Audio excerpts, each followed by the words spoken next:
Hi, my name is Kawena Charlot, and I'm the director of the School of Intuitive Living. And the question of the day is, what are energy cords, and are they the reason that I can't stop thinking about him or her, if we're making a broader audience?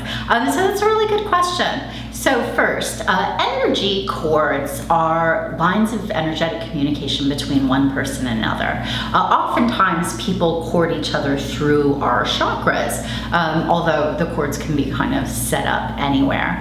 And it's usually a way of sending information or energy, receiving information or energy, or both sending and receiving information or energy. Now, people are cording each other up all the time, and we do it for a reason. It's effective. And most people, the cords just sort of disintegrate and that's it. So, say you're at work and you and your workmates are all sort of corded up, that's all fine, no worries. You just want to drop the cords when you get home. So the problem arises when the cords are just kind of left there and people are sending and receiving information or energy. Sometimes basically this can cause certain sort of reactions in one or both of the people. One reaction is you could start kind of thinking what the other person's thinking or feeling what they're feeling. Sometimes people feel a little bit tired when they're kind of have that open line of communication. And another thing is you can't stop thinking about them. You're just thinking of that person.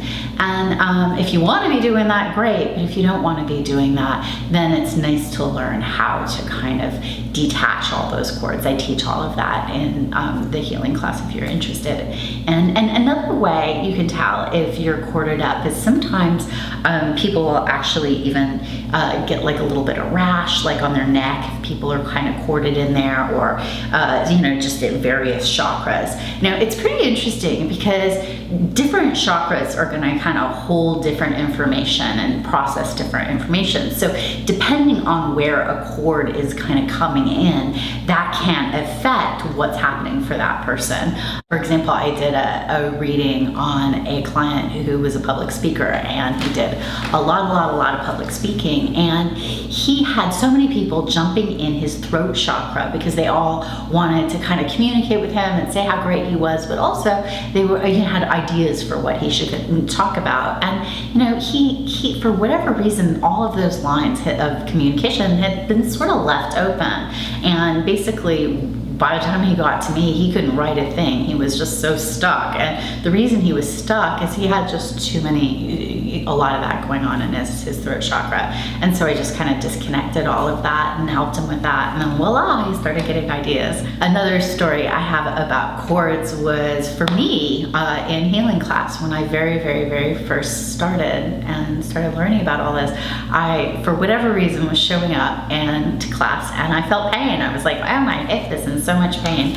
And my teacher made this offhanded comment that I was picking up on my father's energy, and my father was in a health crisis at the time.